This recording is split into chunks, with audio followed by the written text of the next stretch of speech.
Así se supone que la grababan.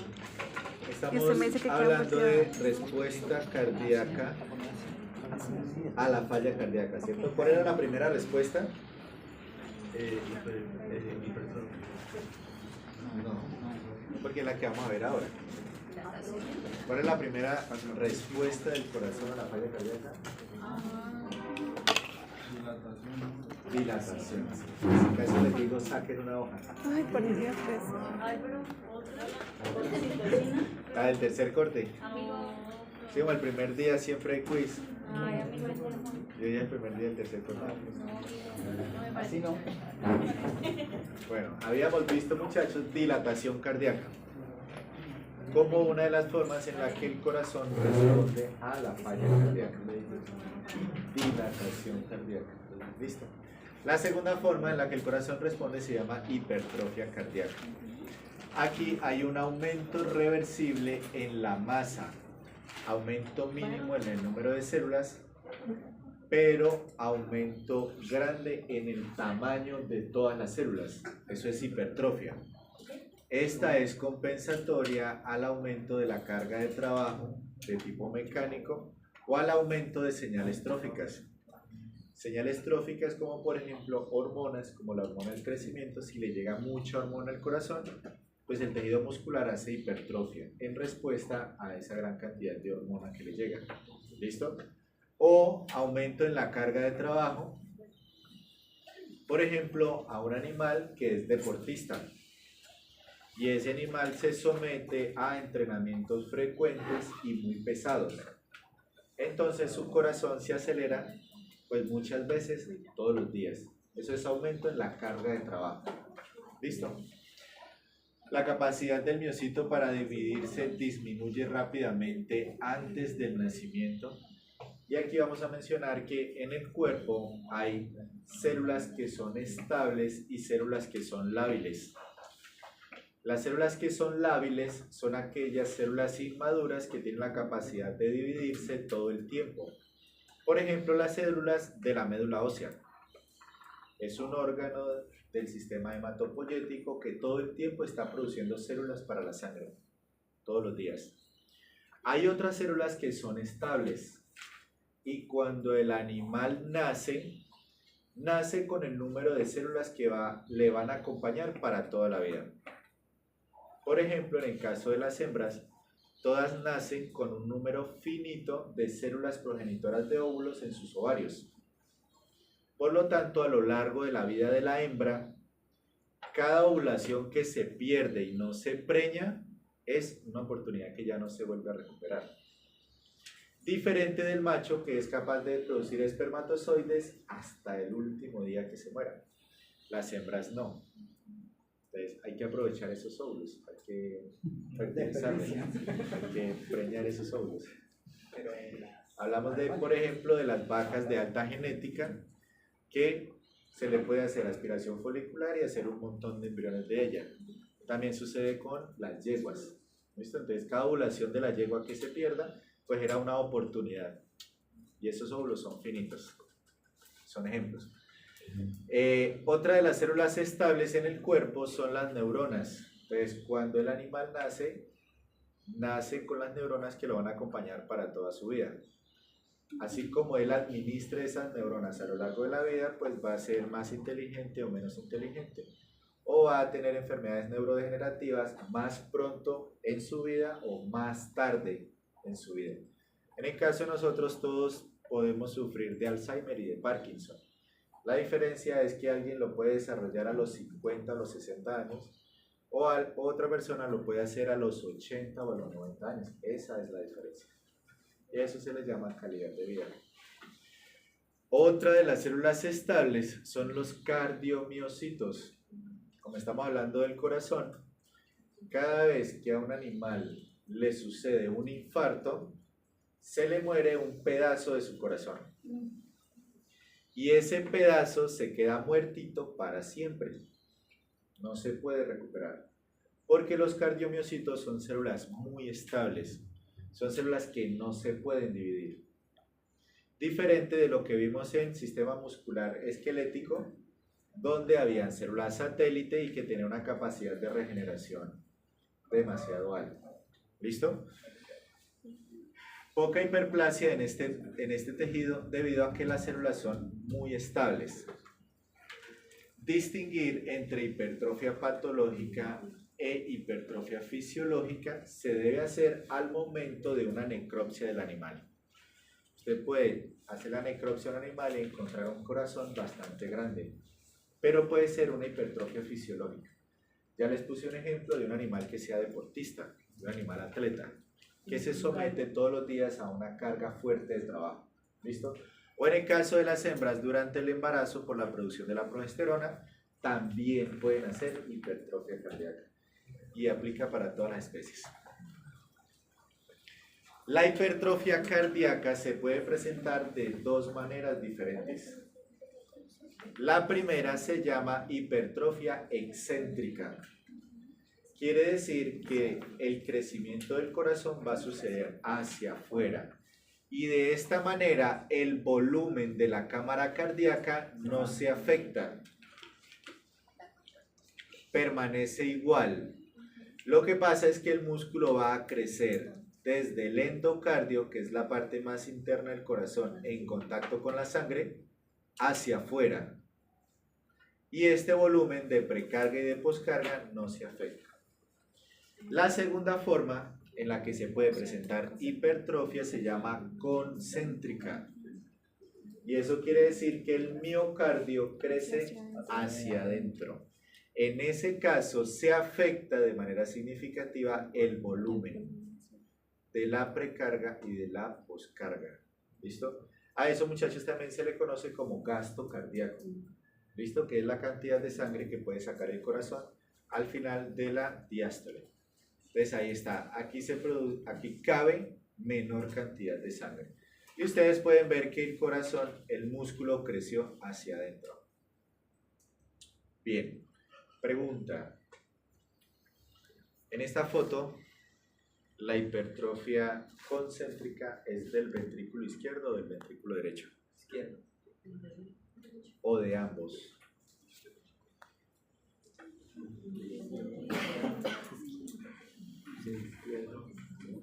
La foto de difusión. Left, izquierdo.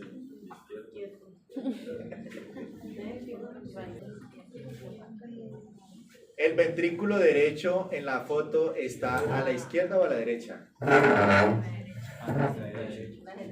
la derecha. Sí, a la derecha. Listo. Esta es la luz del ventrículo derecho. ¿Listo? Esta es la luz del ventrículo izquierdo. Y este es el septo interventricular. Miren ustedes la pared del ventrículo derecho, que es esta de acá. ¿Está o no está hipertrofiada? Sí, está hipertrofiada. Ella debería ser aún más delgada. Ni qué decir de la pared del ventrículo izquierdo. Ambos ventrículos exhiben hipertrofia concéntrica. ¿Listo? En la imagen anterior, la hipertrofia excéntrica es del ventrículo derecho o del ventrículo izquierdo. Izquierdo. El ventrículo derecho en la foto está a la derecha o a la izquierda. A la izquierda de nosotros. A la izquierda. Y la hipertrofia excéntrica es del ventrículo derecho o del ventrículo izquierdo. Izquierdo.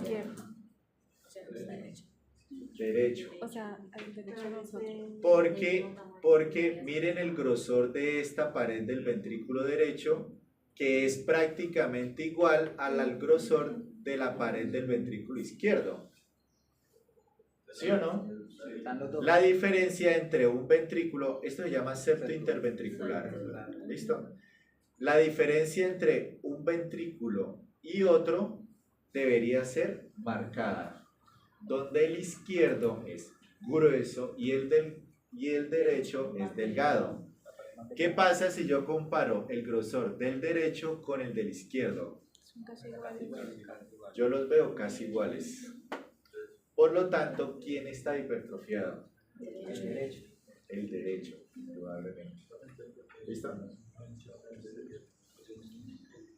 Pues en realidad es de juntos por esta parte de acá, pero se ve más en el derecho. ¿Listo? Bien. Otro corazón. Hipertrofia ventricular concéntrica. ¿Quién está hipertrofiado, el derecho o el izquierdo? El derecho. Hipertrofiado. Hipertrofiado. El derecho. Los dos están hipertrofiados. ¿Listo? Hacia el centro. Aquí se ve cómo se reduce la luz del ventrículo derecho. Miren cómo está engrosada la pared. Y aquí también está reducida la luz del ventrículo izquierdo. ¿Cómo se llama esto que está aquí? ¿Cuáles? Papilares. Papilares. ¿Listo? Y esta es la pared del ventrículo y esto también es la pared del ventrículo. Y aquí está el septo interventricular. Sí, también. Otro ejemplo. Cardiomiopatía hipertrófica felina. Algo muy común en los gatos, los que se van a dedicar a gatos, esto lo van a ver casi todos los días. Esta cardiomiopatía hipertrófica es simétrica. Quiere decir que tanto el izquierdo como el derecho se encuentran hipertrofiados. ¿Concéntrica o excéntrica? Concéntrica. Listo. Recuerden que esto es una forma en cómo el corazón responde a la falla cardíaca. Así se ve desde el punto de vista macro. Desde el punto de vista micro, ¿qué esperaríamos encontrar? Desarreglo de las miofibras cardíacas en áreas focales. Entonces, su merced trae a su cabeza una foto histológica del corazón. ¿Listo? Lo compara con esto. Ah, ya. Uy, no, muy fácil. ¿Lo hicieron? Trajeron la foto a su cabeza.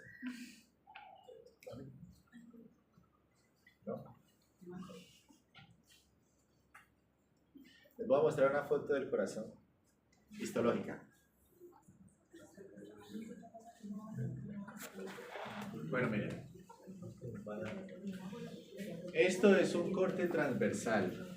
¿Listo? Se pueden ver en corte transversal y se pueden ver en corte longitudinal.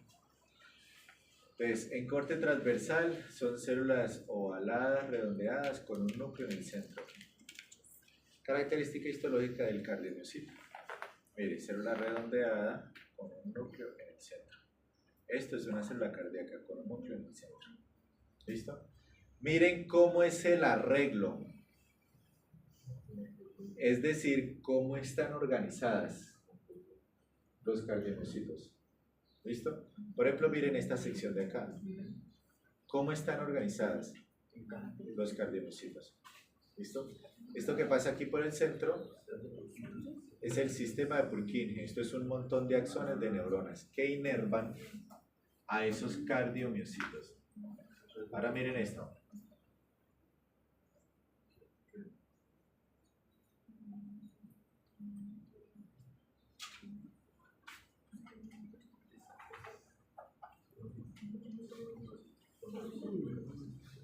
Eso es cartílago. ¿Listo? Acá al lado, algo de músculo estriado cardíaco. No, señor, eso es del corazón del perro que tiene un hueso en el corazón. Bueno, ahora miren un corte longitudinal. Esta es la forma en la que se arreglan las fibras musculares estriadas cardíacas. Fíjense en los espacios entre una fibra muscular y otra. Fíjense en la dirección en la que van las fibras musculares cardíacas. ¿Listo? Ahora compárelo con cardíaca. ¿Es lo mismo? No. ¿Qué diferencias hay? Desorden. Están desordenadas, no van en la misma dirección. El tamaño de la célula muscular es mayor, por eso es hipertrofia, porque la célula ahora es más grande. ¿Listo? Y mire que hay unos espacios entre una célula muscular y otra. Hay unos espacios cardíaco. Estriado cardíaco. No, hipertrofiado. ¿Listo? Señor. Eso podría ser tejido conectivo. Sí, correcto. Es la imagen que sigue. Tiene toda la razón. Este tejido eosinófilo que está en medio de las células musculares sería este de aquí. Igual. Es tejido conectivo. Así es. Entonces, para eso se hace una coloración especial. ¿Listo? Esta es la figura 6 y aquí se observa reemplazo extenso por fibrosis. Está coloreado de azul porque esto se llama tricrómico de Mason. Esa fue la atención del primer parcial. Esa fue la atención del primer parcial. Correcto. Que la pregunta que hacía Godoy era ganadora. ¿Qué hizo Godoy? Se fue. Y casi lo linchan. Bueno, entonces aquí se demuestra que el tejido que veíamos antes que separaba las células musculares estriadas cardíacas era tejido conectivo. ¿Listo? Esto debe ser un evento crónico. Bien. Como estamos hablando de cardiomiopatía hipertrófica, pues usted debe conocer cuál es el diámetro normal de una célula muscular. Para que cuando esté enfrente de este caso, usted diga, uy, está muy grande.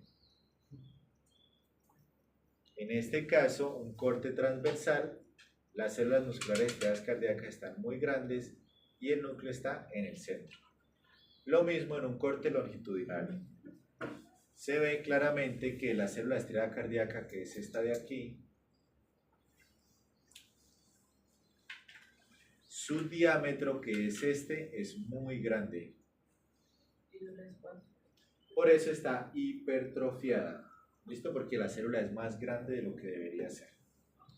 Listo. Hasta ahí la respuesta del corazón a la falla cardíaca. Lo puede hacer por dilatación o lo puede hacer por hipertrofia. Cualquiera de los dos es un mecanismo compensatorio, debido a que se han agotado todas las cosas que puede hacer el corazón para sobrellevar esa enfermedad. Ahora vamos a hablar de anormalidades congénitas del corazón y de los grandes vasos. La transición de la vida fetal a la vida neonatal se producen ajustes sustanciales dentro del sistema cardiovascular. Es decir, una cosa es la circulación fetal y otra muy diferente la circulación en el animal recién nacido. Son completamente diferentes. Hay alteraciones en las presiones, en las cámaras cardíacas, en los grandes vasos. El patrón del flujo sanguíneo cambia, es decir, antes se iba por un lado, ahora se va a ir por otro lado diferente. Y el volumen de flujo sanguíneo también. Malformaciones que causan derivaciones sistémicas a pulmonares de izquierda a derecha. Por ejemplo, en el desarrollo del corazón hay 3 comunicaciones arteriovenosas principales. Hay un orificio que comunica los atrios. Hay un orificio que comunica los ventrículos. Y hay un ducto o una arteria que comunica los grandes vasos. La arteria pulmonar con la aorta. ¿De acuerdo? En la circulación fetal, los atrios están comunicados.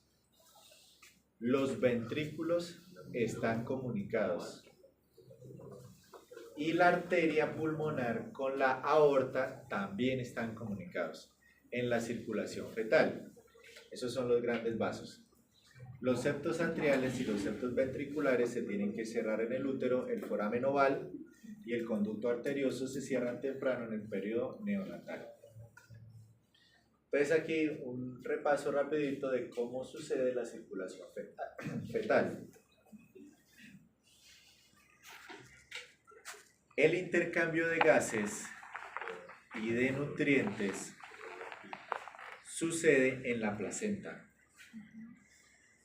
Es decir, la mamá respira, pasa el oxígeno a su sangre y la lleva hasta la placenta. en la placenta le entrega el oxígeno al feto para que él pueda respirar, porque literal está sumergido en una piscina de líquido amniótico y sus pulmones están cerrados, pero él necesita oxígeno para respirar. ¿Listo? Entonces aquí está. La placenta es un órgano transitorio conformado por dos partes: membrana fetal y membrana materna. Cuando esas dos partes están juntas, usted tiene una placenta. ¿De acuerdo? Por ejemplo, si hablamos de los bovinos, que es algo muy fácil de ejemplificar, digamos, las carúnculas y los cotiledones. Ellos tienen que estar unidos y eso es la placenta. Uno es membrana fetal y el otro es membrana materna.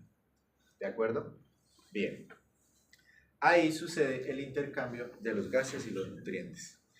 Entonces, la mamá le entrega a través de la placenta el oxígeno y los nutrientes al feto, que van a subir por el cordón umbilical, van a atravesar el hígado y van a llegar hasta la vena cava, al atrio derecho del corazón.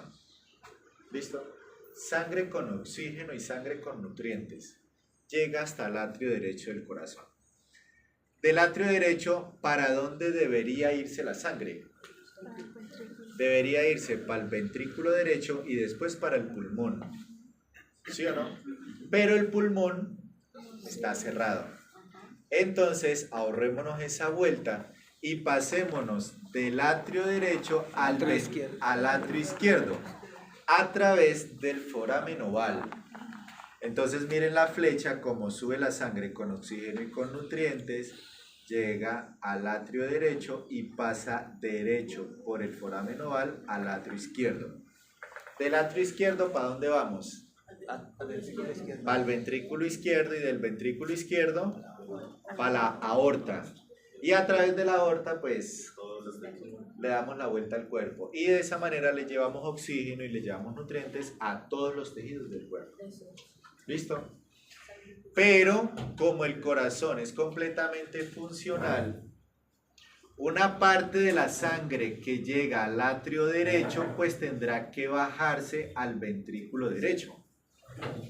¿Sí o no? Porque él tiene formados todas las partes de su corazón y están funcionando. Entonces, la sangre que se baja al ventrículo derecho, ¿para dónde debería irse? Para los pulmones. Para el pulmón, pero esa vaina está cerrada. Entonces, la sangre que baja del atrio derecho al ventrículo derecho se pasa al ventrículo izquierdo por medio del foramen interventricular. Claro, hay un foramen aquí en medio de los ventrículos. Hay otro, son dos forámenes y un ducto. Aquí están comunicados los dos ventrículos en el septo interventricular. Entonces, la sangre que se pase para el ventrículo derecho, pues ella se pasa de una vez al ventrículo izquierdo, del ventrículo izquierdo a la aorta y vamos para todo el cuerpo. ¿Listo? Pero también va a pasar que la sangre que llega al atrio derecho se baje para el ventrículo derecho. Y como él se contrae, él es completamente funcional, una parte de la sangre se va a ir por la arteria pulmonar, porque ese es el recorrido normal, ¿sí o no? Si hay sangre que se va por la arteria pulmonar, como los pulmones están cerrados, pues ella se puede pasar a la aorta por medio del ducto arterioso. La arteria pulmonar está conectada con la aorta. Entonces, si la sangre se va por la arteria pulmonar, arriba, pues hay un desvío. Correcto. Y la sangre, en este caso oxigenada y con nutrientes, se pasa de la arteria pulmonar a la aorta y de ahí a todo el cuerpo. ¿Listo? Así funciona la circulación fetal, debido a que estos pulmones pues están cerrados. Bien. Cuando el animal nace, el foramen oval interventricular se tienen que cerrar. Conectan los atrios y conectan los ventrículos.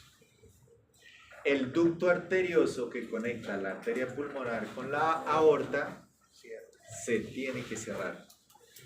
¿Qué le pasaría al animal si no se cierra el ducto arterioso? Se le mezcla la sangre oxigenada con la sangre sin oxígeno. Se le mezcla a través del ducto arterioso. ¿Listo? Ya les voy a decir. Bien, entonces, cuando el animal nace, sucede lo siguiente. Los pulmones se abren y desde que él cae al suelo ya empieza a respirar.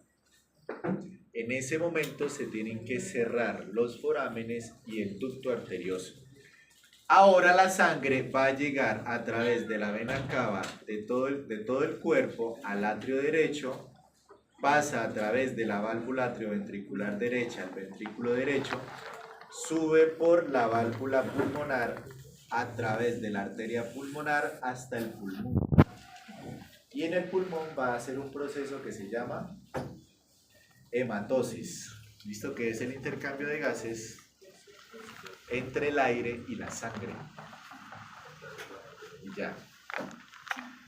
¿Cómo se transporta el oxígeno y el dióxido de carbono en la sangre, muchachos? Los eritrocitos. Pero ¿cómo se transporta? La hemoglobina coge el oxígeno, se la echa al hombre y ya vuelvo.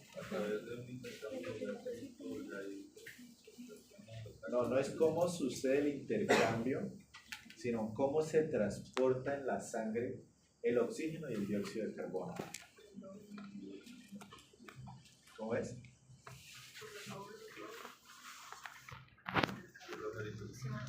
Claro, el eritrocito tiene la hemoglobina. La hemoglobina tiene hierro. ¿Y el hierro atrae oxígeno? No jodas. ¿Cómo así que el hierro atrae oxígeno? ¿El hierro se pega con el oxígeno? O sea que se forma óxido de hierro. Si gana oxígeno se oxida, ¿no? Si pierde oxígeno se reduce. ¿Cómo hace el hierro para transportar los gases en la sangre? ¿Han escuchado eso? No, pues. ¿Alguna vez se lo han preguntado? Pues resulta que en la sangre, muchachos, no se puede transportar ni oxígeno ni dióxido de carbono. Imagínense eso. En la sangre, toda la vida les han mentido. En la sangre no se puede transportar ni oxígeno ni dióxido de carbono. Señores, en la sangre se puede transportar bicarbonato y ácido carbónico. Y ahí están los elementos oxígeno y carbono.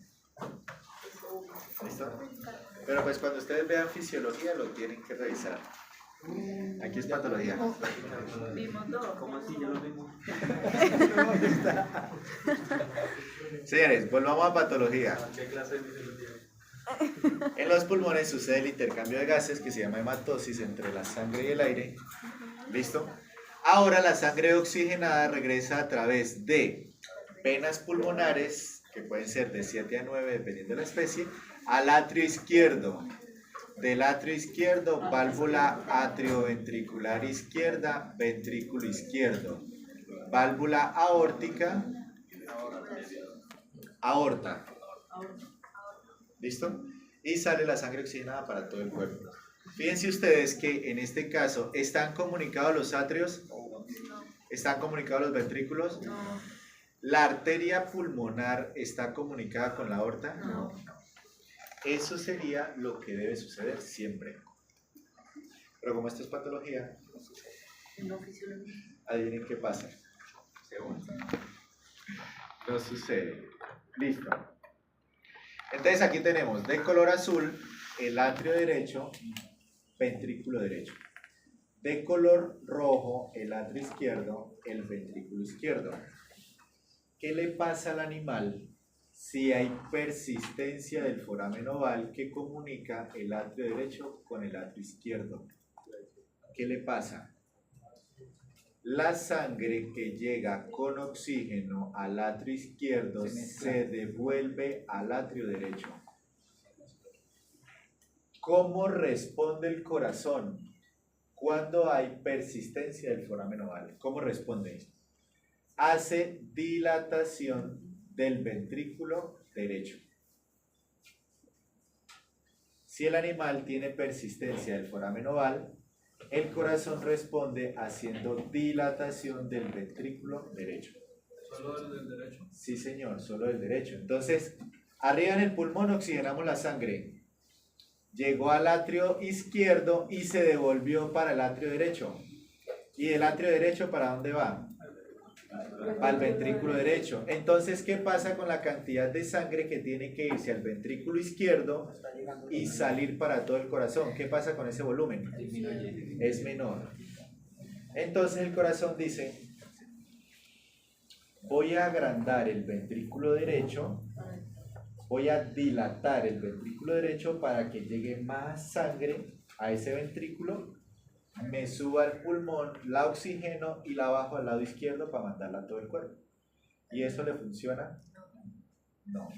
El mecanismo compensatorio se llama dilatación del ventrículo derecho. ¿Listo? Bien.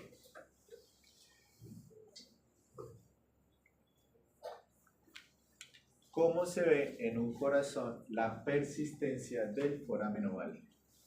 Cuando su merced le haga la necropsia al neonato, pues va a encontrar un orificio. Aquí está señalado por la flecha. Un orificio que conecta el atrio derecho con el ventrículo derecho. ¿Listo? Caso particular, en este mismo animal, también había persistencia del foramen interventricular. Es decir, estaban conectados los atrios y también estaban conectados los ventrículos. Listo.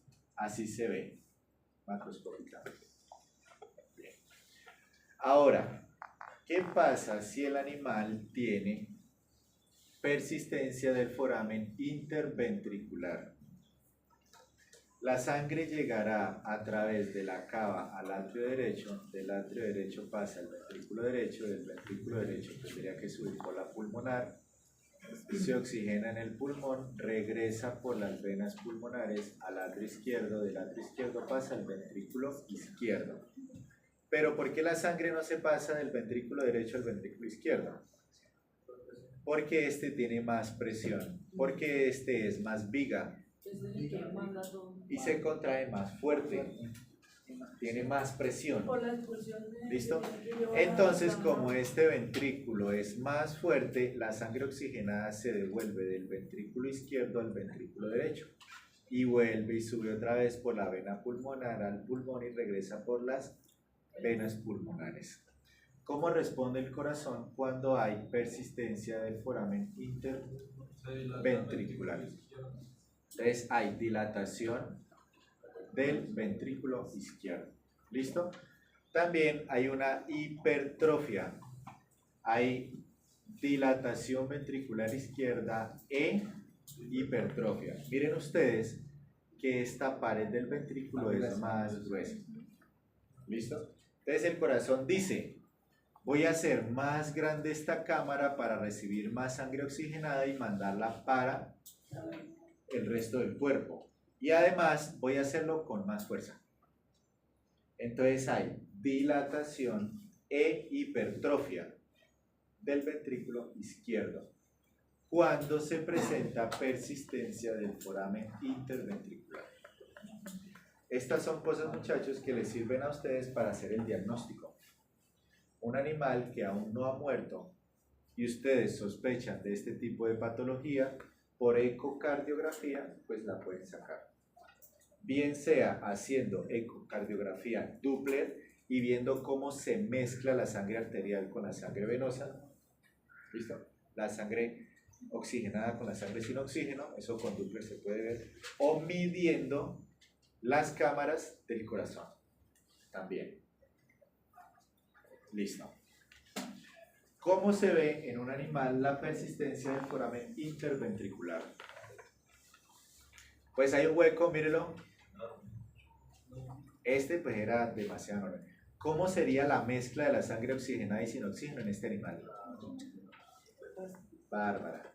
Sería un animal con signos clínicos.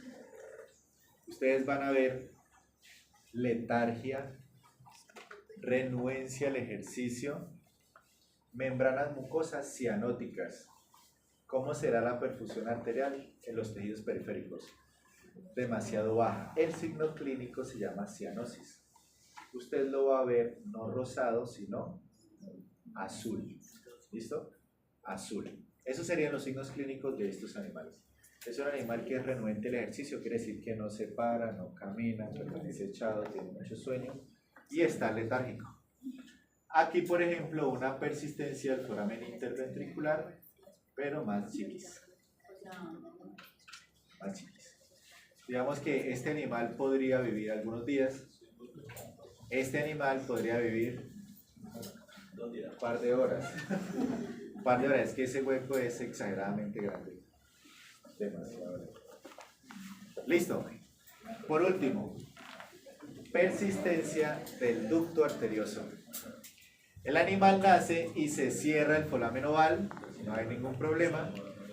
Se cierra el foramen interventricular, no hay ningún problema, pero persiste abierto el ducto arterioso que conecta esta azul, que es la arteria pulmonar, con esta roja, que es la aorta. ¿Listo? ¿Dónde hay más presión? ¿En la aorta o en la pulmonar? La aorta. ¿De dónde a dónde se va a pasar la sangre? De la De la aorta. aorta a la arteria pulmonar. ¿Sí ven que la patología es fácil? Macroscópicamente. Sí, esto es macroscópico, por supuesto. Entonces, la sangre, como el ventrículo izquierdo bombea más fuerte que el ventrículo derecho, hay más presión acá. Por lo tanto, la sangre se va a devolver. Sangre con oxígeno se va a devolver a la arteria pulmonar y va a volver a entrar al pulmón. Doble oxigenación. Eso no puede ser. ¿Cómo responde el corazón cuando el animal tiene persistencia del ducto arterioso? ¿Cómo responde? Entonces dice, el ventrículo derecho tiene hipertrofia concéntrica. El ventrículo derecho, hipertrofia concéntrica. ¿Y eso es hacia adentro o hacia afuera? Hacia adentro. Quiere decir que la luz del ventrículo derecho ahora es más pequeña. ¿Listo? Luego dice, el atrio izquierdo y el ventrículo izquierdo, hipertrofia excéntrica. ¿Y eso es hacia adentro o hacia afuera? Hacia afuera. Entonces, tanto este como este se hipertrofian hacia afuera. Y el ventrículo derecho se hipertrofia hacia adentro. ¿Listo? Dice, debido o porque al incremento del volumen de la precarga. Bien. ¿Cómo se vería la persistencia del ducto arterioso? Así. Se puede pasar una pinza de lado a lado, entrar por la arteria pulmonar y salir en la aorta. Y ya. Eso es persistencia del ducto arterioso. Mire, ahí se ve cómo la pinza pasa a través del ducto arterioso. ¿Esto será la pulmonar o la aorta? La aorta. Pulmonar. Y esta es la aorta. ¿Listo? Entonces pasa aquí derecho. Bien. Puede suceder otra cosa. Estamos hablando de anomalías congénitas. ¿Sí o no? Son anomalías congénitas, es decir, el animal nace con ellas. Bien. Puede suceder algo que se llama estenosis pulmonar. Y la estenosis no es más que el endurecimiento de las valvas de una válvula. Estas valvas deben ser flexibles y deben cerrar herméticamente. Pero si ellas son rígidas, no pueden cerrar herméticamente y no se pueden abrir y cerrar de manera correcta. Entonces, ¿qué sucede? El ventrículo derecho se llama estenosis pulmonar porque es de la válvula pulmonar.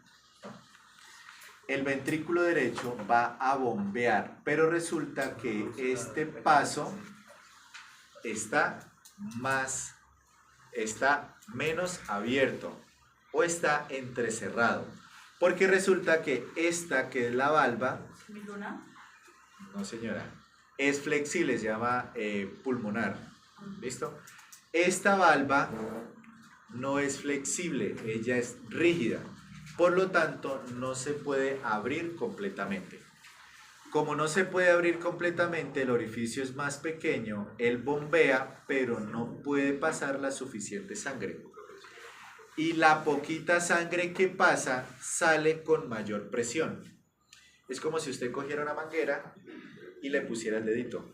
Si usted cierra el diámetro por donde se escapa el agua, ¿qué pasa con la presión?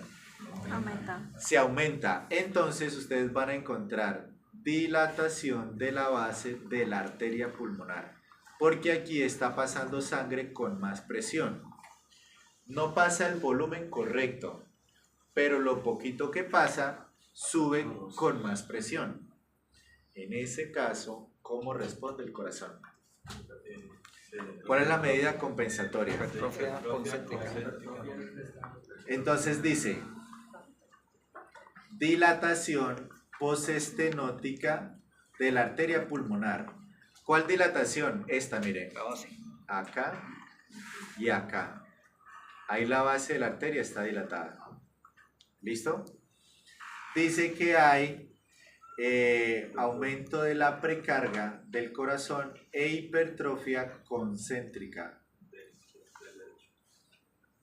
Hipertrofia, pero es de juntos. Hipertrofia concéntrica. Entonces, tanto el izquierdo como el derecho hacen hipertrofia hacia adentro. ¿Listo? Sí, también, por supuesto. Bien. Macroscópicamente, ¿cómo verían una estenosis de la válvula pulmonar? Esta es la base de la arteria pulmonar. Mire que ella es más delgada comparada con la aorta. Esta es más gruesa. ¿Por qué? Porque debe soportar más presión.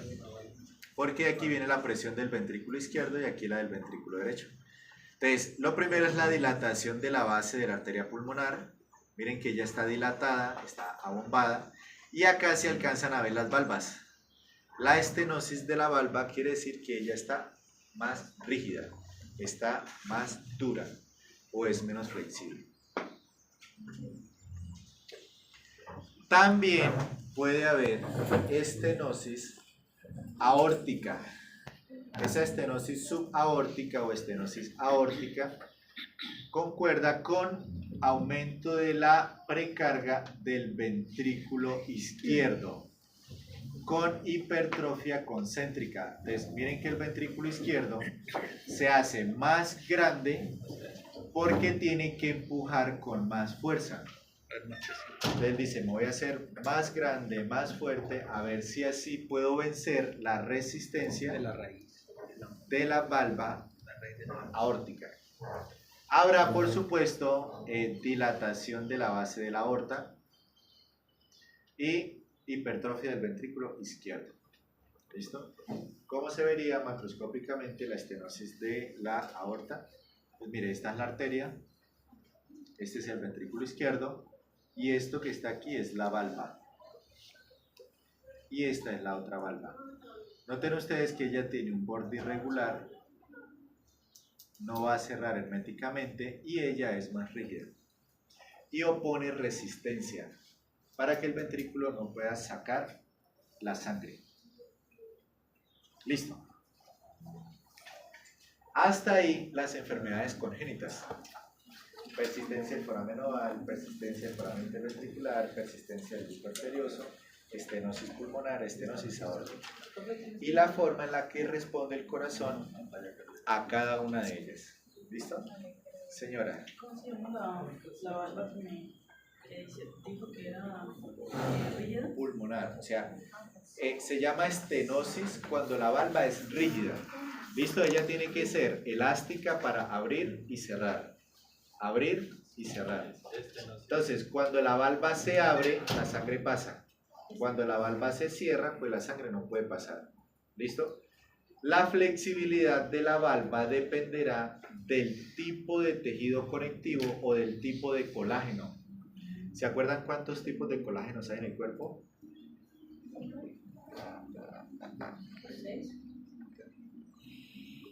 12. ¿Listo? Hay que ver la cantidad de glicosaminoglicanos, proteoglicanos, ácido hialurónico que tiene cada uno de ellos y así mismo se clasifica. ¿Listo? La flexibilidad del tejido conectivo dependerá de qué tipo de colágeno lo conforma. Bien. Ahora vamos a hablar de enfermedad endocardial. Cuando yo digo endocardio, ¿a qué estoy haciendo referencia? La capa más interna del corazón. Duro, Duan. La capa más interna del corazón. Correcto, la que está en contacto con la sangre. Entonces el corazón tiene endocardio, que está en contacto con la sangre, miocardio, que es donde está el músculo estriado cardíaco, y Pericardio. duro, Laura. Pericardio, No, está equivocada. Eso no es lo que cubre. Sí, señora. No es el que yo le estoy preguntando. Epicardio. ¿Sí? ¿Por qué le digo a Laura que no? Laura me dice pericardio. Resulta que el pericardio no hace parte del corazón. El pericardio es una bolsa de tejido conectivo donde está metido el corazón. Un animal, por ejemplo, puede nacer sin pericardio y puede vivir normal. ¿Listo? Pero el pericardio es una bolsa donde está metido el corazón, nada más. Bien, no hace parte del corazón. El corazón tiene 3 capas: endocardio, miocardio, epicardio. El epicardio es la capa más externa del corazón y es una capa muy delgada de tejido conectivo. ¿Listo? ¿Les parece si hacemos un break? Sí, profesor.